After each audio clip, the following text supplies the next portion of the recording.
Hey, everybody. Welcome back to the Fired Up Life Show. My name is Kirby Liaban, getting you motivated and focused in pursuing your dreams and living out your faith. Yes.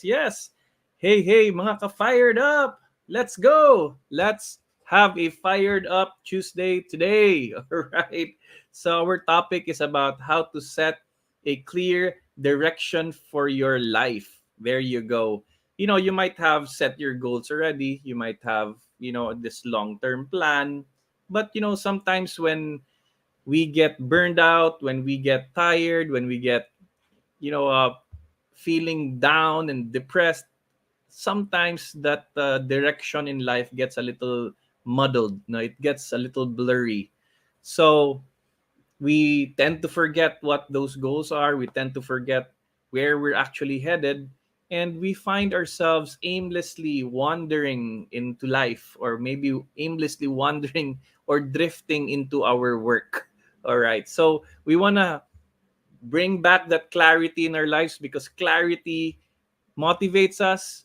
Clarity brings us to action, right? And when you have that clarity, of course, your work will have so much meaning. Your work will have purpose. Your work will have, uh, may katuturan.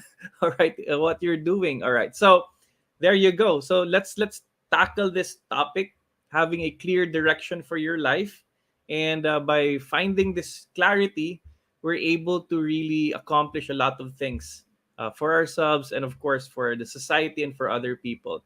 All right. So let me know if you're watching this right now. Tag your friends, and of course, share this to your profile so that more and more people will get fired up today. Ayan. So, let me know where you're watching this from as well. Kung saan ka nanonood, mga ka-fired up. All right. So, there you go. That's our topic for today. Of course, the Fired Up Life is here to get you motivated and focused in pursuing your dreams and living out your faith. Ayan po. So, merong duality in a sense na motivation and focus, dreams and faith. Yan. I like to put it that way because, we have dreams in our lives. Life is a struggle. Life is kind of difficult. Yes, but those dreams keep the hope alive. Okay? But we need to have focus. We need to have motivation in order to be able to reach the next level all the time. No? And in a sense, sometimes we slide back, but we can get back on our feet again. What's up? What's up? Yes. Hello, Jerome. Thanks for being here, watching from England. All right. And hello sa mga taga-England. Okay. Okay, so let's get motivated and focused today. Of course, the Fired Up Life is all about motivation for work and life. If you're working, if you're having a business, if you're an employee or someone no na talagang involved in service, any type of work, anything that we put our two hands into, put our analysis into, ayan no. So, kailangan natin ng motivation diyan. Of course, kailangan kasama natin ang Diyos sa ating pagmo-motivate sa ating sarili. All right.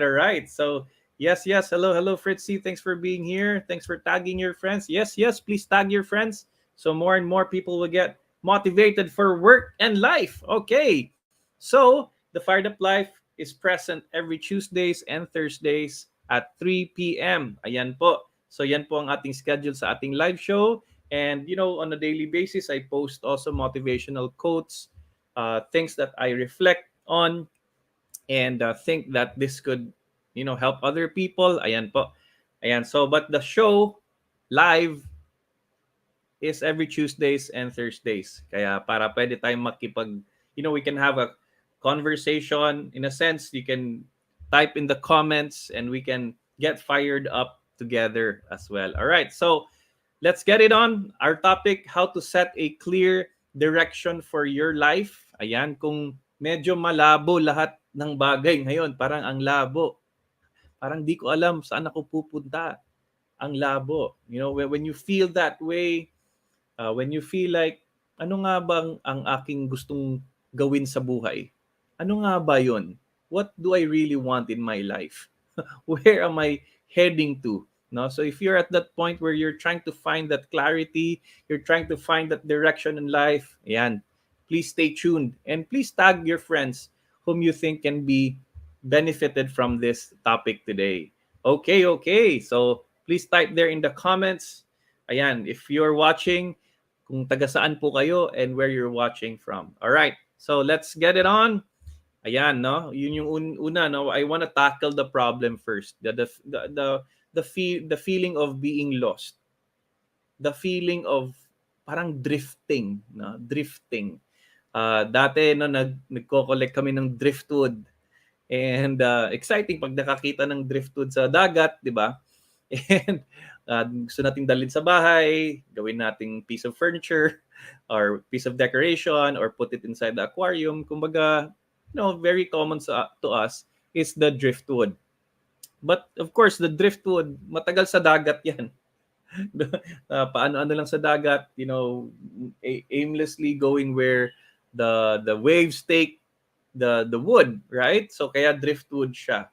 So I don't know if you're feeling this way right now. Para ka bang driftwood? Kung saan ka tinutulak, no? Kumbaga, you're living life according to the first thing that comes to you. And sige, go ka na dyan, no? Kung walang nangyayari, wala din gagawin. No? So parang drifting lang.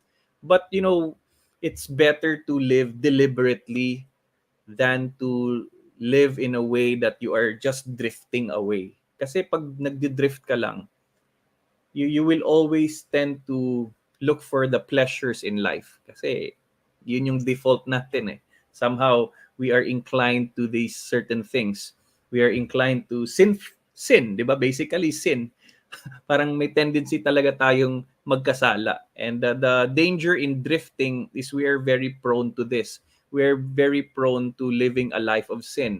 If we are living life without an aim, living life without a purpose, no? So, in a sense, ito yung gusto ng kalaban din. In a sense, yung demonyo, if you look at it.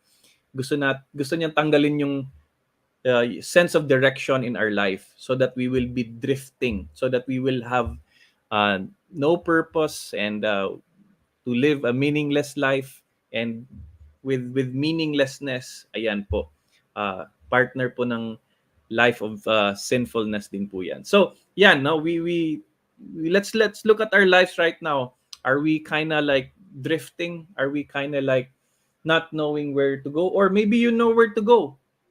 Maybe you have a direction in life, but hindi ka excited kung saan ka papunta. Parang hindi ka na-excite sa pwedeng mangyari sa'yo. Parang you're just living like this driftwood. Okay, so try to see if you're living like in a drifting mode, and you feel like lost, and you just go wherever the wave takes you. All right. Next, I just want to quote this. Here's one problem with drifting. You can't drift your way to the top of the mountain. Ayan. No? So when I say top of the mountain, it can symbolize the aims that we have in life, the things that we want to achieve, the vision that we have in our lives. No, so you can't drift your way to that. Talagang you have to find the way to the top of the mountain, or you have to make your way, gagawa ka ng paraan, gagawa ka ng daanan papunta dun sa gusto mong maabot sa buhay. Okay? And of course, having these dreams, these are part of being human. Without dreams, goals, and pursuits, parang hindi maging makabuluhan din ang ating buhay. And of course, I want to encourage pursuits that are holy, pursuits that are not compromising our values and our faith, right? So you can't drift your way to that. Kailangan may plano, kailangan may direction. In a sense, we have to strive for clarity. We have to discern. Okay, all right. So that's the problem. You can't drift your way to the top of the mountain. Or maybe you're involved in an organization. You're part of a group, a sales group, or you have a product, and you're rallying each other to become the top salesperson for that group. Pero yung attitude mo parang drifter ka. Drifter, sige, punta ka sa seminar, okay lang, pero you're not fully attentive there. Parang nagdi-drift ka lang, parang in a sense lumulutang ka. Hindi naman lutang, no? Pero parang lumulutang ka lang. Okay, so you can't drift your way to the top of the mountain, and that's really the reality. Okay, so because of that drifting, because of that feeling lost, we tend to be aimless, no? Pag may aimlessness, yan. Ito yung medyo para kang zombie. Parang wala kang direksyon. Aimless, wala kang target. No, you don't have a certain thing that you want to hit, right? So in my case, in my business, excited ako, no, to have this Fired Up Life University or Fired Up University. And I've worked on it for a whole year. Ayan. And my aim really is to bring in more people into that university. So pag may bagong nag-enroll sa Fired Up University, excite ako because there's someone I can mentor, here's someone I can help with in their goals, to journey with kahit kasama, no? So I help people have that aim in their lives in a sense. And ako din, no, because these people are there, I have a sense of purpose to help them. Ayan, no, they become part of helping me have that aim in life. Okay, so ayan, no, I just want to grow that Fired Up University. And then so an aimless life is like choosing a wrong unknown road. Yun yung problema. Okay, unknown na nga siya na road, no, wrong pa. Okay, sabi nito ni Yasha Tomar, no, I'm just quoting here, pero totoo, no. Pag wala kang you don't know what you're saying yes to, pag yes man ka, yes person ka, medyo symptoms ng aimlessness din yan eh. Kasi pag may alok sa'yo, yes agad. You don't have an idea why you're saying yes to it or not. No? Kasi if you know really your direction, it's easy for you to say no to certain things. Now, if you have a clear direction, it's quite simple for you to say, yes to this and no to that, simply because pag hindi siya align sa gusto mong mangyari sa buhay mo, or hindi siya align sa gusto mong feeling mo na pinapagawa ng Diyos sa'yo sa buhay mo, you just simply say no. No hard feelings. It's just simply you wanna maximize your time here on earth, right? So yes, we don't wanna choose the wrong unknown road, and that is aimlessness. No? So ayan, sabi ni Mac J, aking kaibigan si Ann, you know, dreams are like stars that help navigate life. Ayan, 'di ba? We are led to a certain dream, we are led to a certain goal in life. Mga that goal can even be not lang your goal but the goal of your children, 'di ba? Yung nakikita mo para sa mga anak mo. Those dreams can navigate, that those dreams can set you on a certain path in life.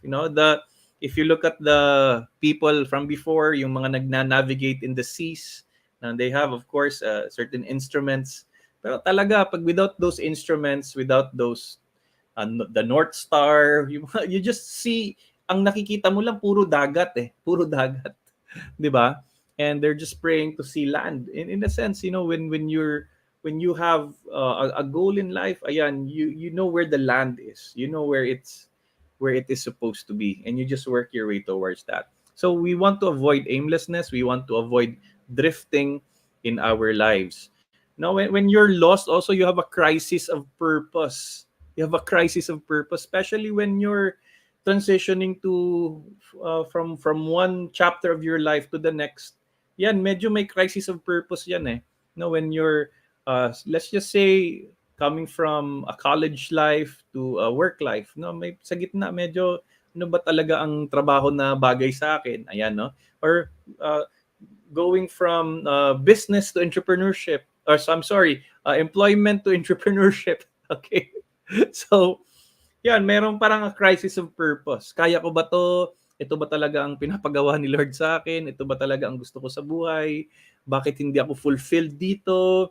Bakit parang napapagod ako, ang dali kong mapagod? Bakit madali akong mainis? Bakit parang hindi ako masaya? Ayan, no? So, there's like that crisis of purpose. And if you have a crisis of purpose, that means that your direction in life isn't clear.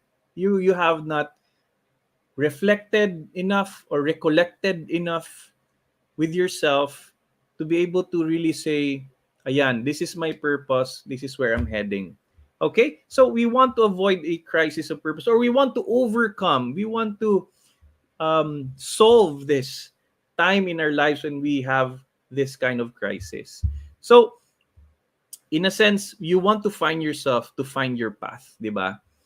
Pag hindi mo na nakilala sarili mo, bakit hindi mo na nakikilala sarili mo? Because probably you've been doing so many things you that is not you. Maybe values have been compromised. Maybe you're doing something na hindi mo forte, no? Kumbaga, you have lost yourself because you're doing so many things na hindi ikaw. Okay? And you want to recover that. You want to recover who you are so that you can find the direction in your life. You know, when decisions are made for you, ayan, you actually lose yourself. Pag wala kang capacity to decide for yourself. Other people decide for you and you just, okay, yun na lang din yung aking decision para hindi na magulo. Okay. So, you lose yourself in that. All right? When your life is being pushed into doing a lot of things na ayaw mo, na napipilitan ka lang, you lose yourself. You lose yourself in that. So, pag marami ng mga ganitong mga bagay na nangyayari sa'yo, na you tend to be lost because you have lost yourself, you have not recovered your sense of decision making, your sense of pursuit in life. Okay? So, you want to find yourself so that you can find your path. Obviously, kung kilala mo ang passions mo, yung purpose mo, yung vision, yung values, yung goals, definitely you can now see a clearer path towards that. Okay, so I want to share with you 5 ways to set a clear direction for your life. Limang options for you guys. No, I'm not saying it's a step-by-step process. I'm just presenting some solutions, some alternatives to help you. Okay, so if you're ready, if you're fired up, no, so you can just type there in the comment section. Ano bang maganda? No, fired, uh, fired up, fired up to have clear direction. Haba, no? But let's go. Let's have fun, guys. Fired up to have clear direction. Okay, fired up to have a clear direction. Yan na lang. Fired up to have a clear direction. Okay, so I know who are here. Ayan, so kung medyo mahiyain po kayo na mag-comment or have your own opinions or own ideas or questions, just type this on the comment section. Fired up to have a clear direction para masimulan ko na. This is somehow a tradition that I've built for the past years here in our Fired Up Life show para din may audience participation. At saka alam nyo, pag nag-type kayo dyan sa comment section, nakaka-fired up din eh. Yeah, it makes me fired up to see your names there and knowing that I'm not alone here having a monologue. Alright.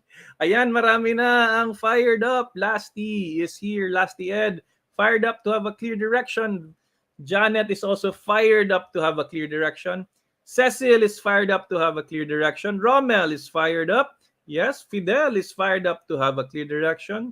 Salina, thanks for being here. Fired up na rin to have a clear direction. Sheila, kamusta na? Fired up to have a clear direction. NJ is also fired up. And Neil is fired up. And Boo is also fired up. All right, awesome. Dami palang fired up people in the house. Mga ka-fired up, thanks for being here. Ayan, at sinamahan niyo po ako in this Fired Up Tuesday. All right. So simulan po natin, no? 5 ways to set a clear direction for your life. Baka may mga pahabol pa. Ang aking misi, syempre, fired up na din. And si Fritzy ay fired up na rin. Okay, so first way to set a clear direction for your life. Unang-una, follow the path of righteousness. Okay. Ano bang ibig sabihin nito? Follow the path of righteousness. Ayan, pahabol po si Franny. Thank you, Franny. Okay, when you say follow the path of righteousness, in anything that you do, as long as you do not sin, that is the path of righteousness. Of course, we fall short. That is why we are in need of grace. We are in need of mercy. But in a way, when you are trying to find clarity in your life, the default will always be, tama ba itong gagawin ko? Or tama ba itong ginagawa ko? Or itong trabaho ko, tama ba to sa mata ng Diyos? Okay? Because the reason why you're lost is that sin separates us from God, right?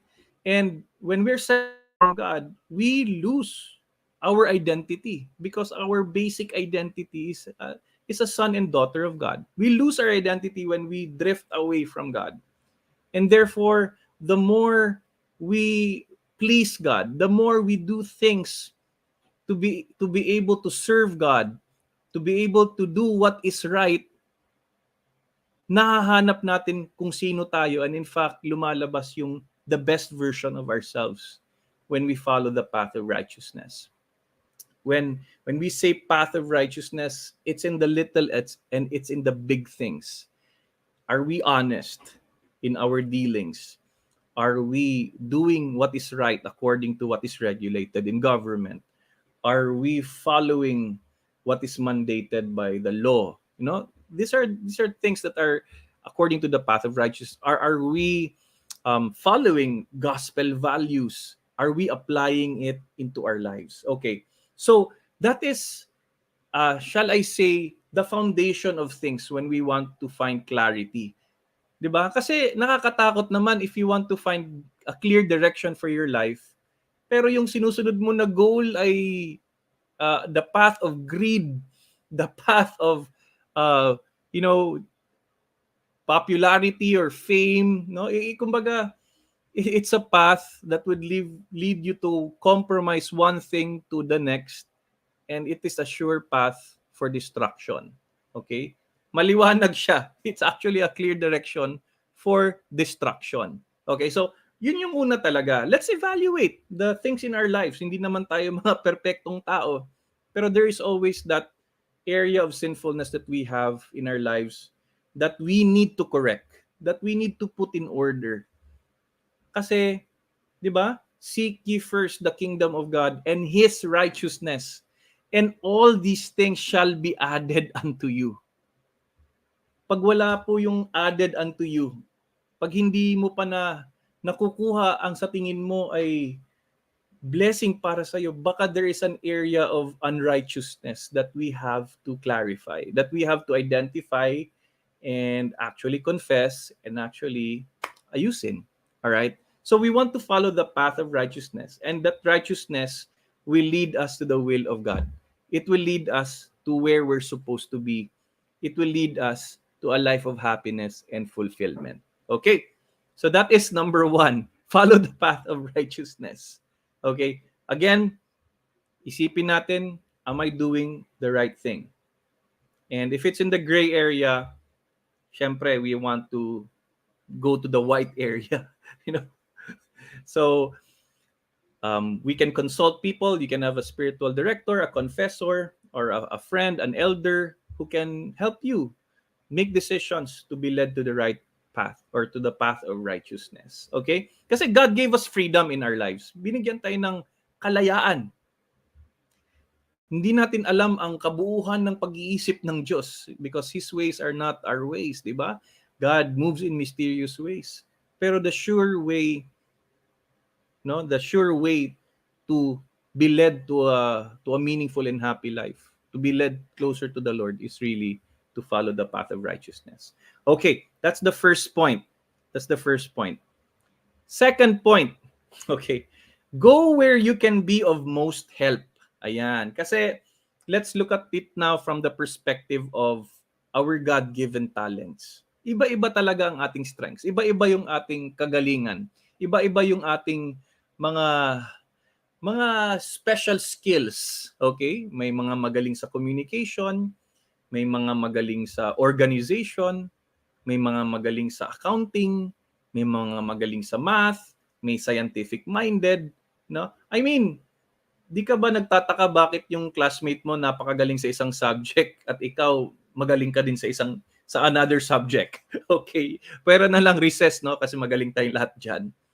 But perhaps that clear direction is where you will be of most service. Whether it's a business direction, you create a product that can help thousands of people. You are availing others of your services that can uplift their lives and solve their problems. You're a consultant for a company, and that company produces some good, no, helps build the common good in this world. Okay? So, punta ka dun, no? Punta ka dun, mag-apply ka dun o magsimula ka ng isang bagay na nakakatulong sa ibang tao according to the gifts that God has given you. And of course, in our church teaching, we call it charisms. Di ba? Charisms, our giftedness. Definitely, you are an aggregate of different types of gifts. That's what makes you unique. You don't have to focus lang on one gift. Ang tawag dyan sa ating mundo ay skill set. Ano ang skill set mo? Now, what are your top 3 skills na masasabi mong you're good at it and people depend on you on these types of skills? Okay? And, lagay mo sa resume mo, and that's maybe the place where you're supposed to be, right? Or perhaps if it's a matter of discernment, saan ka ba talaga makakatulong sa kaninong mga tao? Do the people there need your help? And of course, when you talk about service, it's not gonna be easy. Di naman na dahil na-reject ka sa isang serbisyo or nagkaroon ka ng disagreements ay aalis ka na agad, di ba? Siyempre, there's that point where you have to also persevere, you have to also forgive one another, you have to also love one another. Hindi yung aalis ka na lang basta-basta, but you have that sense that you can help in that certain place, whether it's a business, an organization, whether it's a service, in any thing that will make you feel. It's not about lang trying to find a place where you are fulfilled. It's not lang that, no. That's a consequence of doing God's will. In a sense, that's a consequence of being able to maximize your talent, no. Definitely mahirap ang pupuntahan mo. Hindi siya madali. Hindi tayo naghahanap ng pinaka madaling path. But what we're looking for is where we can truly add value and where, our talents are being maximized. Not lang to be appreciated kasi kung maghahanap ka lang ng isang lugar o isang grupo na ma-appreciate ka, and that would not be fulfilling actually. Kasi wala kang makikitang ganyan. Because there will always be something that is lacking in us. Okay? Find a place where you can bring value. Find that and go to that direction. Okay? So, there you go. That's number 2. Go where you can be of most help. Number 3, guys. Take on challenges. Siguro you feel lost and you feel like you're drifting, you feel like you're burnt out and tired, baka hindi ka na na-challenge sa ginagawa mo. Baka 5 taon mo nang ginagawa yan, parehong trabaho lang. Baka 3 years mo nang ginagawa yan paulit-ulit. And you kinda like feel comfortable naman kasi okay naman lahat. You don't wanna disrupt certain things. But the problem is, yun nga, you feel that there is like an emptiness in you. Again. So that means you need greater challenge. Yung katawan mo, yung utak mo, nagrarally na at sinasabing we need to grow, feed us with new challenges. Okay? So, if you take on new challenges in your life, and that is a path for growth, that is a signal that you can be led to that path, di ba? Di ba? The things that take us out of our comfort zones are usually the things that allow us to grow. And these are in the form of challenges. Okay? So, when I was starting out my online thing here, my online business, my Fired Up Life business, training consultancy, when I started my online membership site, it wasn't like easy right away in my mind. I had to break the mold. Kasi when I started to create online courses, I had to break the mold in my mindset na mahirap siya.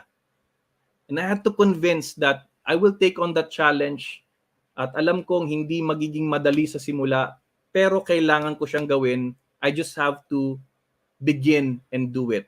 After creating online courses, I said, I wanna I wanna do membership sites. Naku, mahirap yan. What do I know about websites? What do I know about this uh, thing called WordPress and all this? So, parang ano siya, the things that were very difficult for me to take on before, kailangan ko siyang i-break na naman, to break the mold. And how do you break the mold in order to get out of your comfort zones and take on those new challenges? Number one, be around people who have already achieved that. Be around people who are already doing the things that you actually want to do. And you can see how easy they're doing it. And if he can do it or she can do it, why can't I do it? No, so it's a matter of surrounding yourself with the right people so that you will be challenged to be like them, 'di ba? So ganun po, no? A clear direction is to know your next challenge. It may be uncomfortable, it may be difficult, it may be nosebleed or mind-blowing or nerve-wracking. Ayan. Kumbaga hindi siya madali, but it is the path for growth. It is therefore something that can lead you to a clear direction in your life. So just take it one step at a time, take it one challenge at a time. You don't want to regress. You don't want to be, you know, becoming lax and in a sense chill, no? Okay lang naman, no? You take a break, but don't do that to the detriment of your development. Okay. So if you feel lost, baka lang you need a new challenge in your life. That's number 3. Number 4, guys. Now this is more on the spiritual side. For a clear path, you need to pray. Magdasal. And when I say pray, hindi yung bless us, O Lord lang, ano? Of course, the formula prayers are really amazing. They teach us about our faith.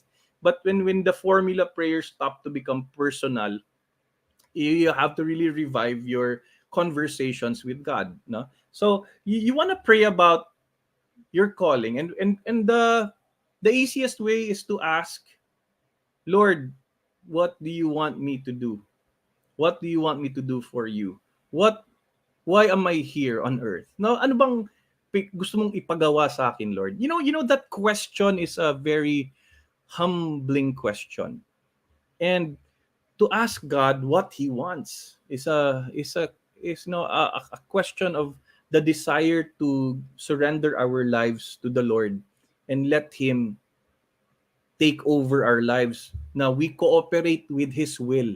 Now, so when we pray about our calling, we start to become sensitive to the gospel, no? So may isa akong kasama sa community na he was consulting me kung he will take the offer or not, no? And he would share to me how the gospel of today was talking to him, was directing him, was leading him towards a certain path in life. Kasi to take that offer or not to take that offer, okay naman ang dalawa. Pero the gospel was inspiring him because the gospel was about leadership, the gospel was about being a servant. Ayan, and it spoke powerfully to him. And he shared that to me. At ako naman namulat yung mata ko, ang tindi talaga ng power ng prayer and scripture because it will lead you to the path that comes from the word of God itself. 'Di ba? So, you want to pray about your calling. Okay, there are different types of callings, 'di ba? Yung baptismal calling natin is our call to holiness. Our vocational calling is our single blessedness, yung married life, the religious life and the ordained life, 'di ba? So these are the structures that we have. And our supplementary calling, what we do when we have chosen the vocational calling, like I'm a married person, so what I do is I do my online platform, I do my training consultancies. Yeah, no? So that's my supplementary calling, and that also leads to holiness. So if you've chosen your path in life, in a sense, your vocation or your vocare, 'di ba, yung tawag sa ng Diyos for your state of life, you now have to pray on how you can support that state of life. what is the best way to support that state of life, that married life, that family life, that maybe if you're a single person, maybe you're supporting your parents, you're helping a lot of people. what will what job, business, or any kind of livelihood will you take on so that you'll have that support to your vocational calling? So yung supplementary calling supports the vocational calling. The vocational calling supports the foundational calling that we have, which is our call to holiness or call to heaven. 'Di ba? Our baptismal calling. So, pagdasal po natin 'yan. When you pray about your calling in life, it takes a lot of humility. It takes a lot of time, consultancies. I mean, when you consult people, you ask people, what do you think? When you try to create a journal so that you can track the progress of your prayers, now that it's all part. Now, when you now review your journal, you review your conversations with people, you review your prayer life. Now you are led to a certain opening, no? You are led to a certain path na parang there is a tug of peace, no? Hindi a tug of war. Hindi siya tug of war, a tug of peace that leads you to that direction in life. At kahit magulo ang mundo, kahit chaotic at problematic ang sitwasyon, there is that peacefulness that will tug you into that direction. And this is typical, well, not really typical, but exemplified in the gospel where Jesus was sleeping, di ba? Habang nagkakaroon ng storm, he was at rest, and he said, "You men of little faith," 'di ba? And maybe we are lost because we have such little faith. So we want to increase our faith. We want to pray about our calling so that we can find our direction in life, to have that clear direction in life. Okay, that's number 4, guys. Ayan, number 5. And our last point is to pursue a goal that you're passionate about. Okay. This is just one of the ways, because our passions are there for a reason. Okay, maybe sometimes our passions do not meet certain financial opportunities. Okay, granted that we have that situation, but nevertheless our passions can be expressed in so many ways, not only in monetary ways, in ways of service, in ways of helping people. You see online, you have a lot of platforms, different types of people communicating several types of things, and they're passionate about something. I'm passionate about motivating others. I myself need some motivating, right? And because I pray about it and I motivate myself, I just want to share that kind of motivation that I have realized for myself and share it to the public. And I'm passionate about that, right? I have a friend who's passionate about the faith in terms of apologetics. I have a friend who's passionate about St. Joseph and creates a whole platform about it. I have a friend who's passionate about writing songs and devotes much of his time in writing songs and creating wonderful Christian music for the Lord. So these are some passions, and the truth is, today's day and age with the internet and all, no, our passions can actually be monetized. And I am saying that it's not an easy route.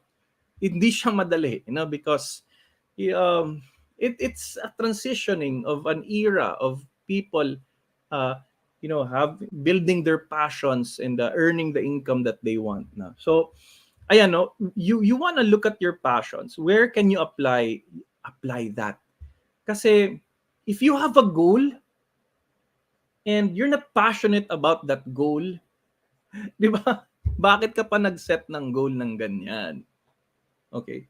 Kung hindi ka excited bumangon sa umaga, there's something wrong with your goal. There's something, maybe you've changed your interests over time. Maybe your priorities have changed. Maybe something else, something has happened to you that made you realize something na ang dati mong goal ay hindi na siya exciting for you. Okay? So you want to pursue that. You want to identify that. And look at your goals right now. Put them on a piece of paper. I'm sure mag-iisip ka pa, ano nga ba ang goal ko? No, if you're still at that point, that's all right. But Nevertheless, write down that goal. Look at that life goal that you have. Are you excited about it? And if you're excited about it, why are you not doing something about it? Why are you not executing? Why are you not starting to do it? That is the big question. Okay? So if you're passionate about that goal, then you'll be excited. And that passion leads you to your purpose. And that purpose leads you to that clarity that you need in your life. So pursue a goal that you're passionate about. Okay? If you're not passionate about your goal right now, maybe it's time to reformulate it. I'm not saying you scrap it. You reformulate it, make it more exciting, make it more meaningful to you. Okay? So that's it. Now that's our number 5. So the 5 ways to set a clear direction for your life. Number 1, follow the path of righteousness. That's our foundation. That's our default, right? In anything we do, we want to do this. Otherwise, we will get lost again. 'Di ba? What happened to the prodigal son, okay?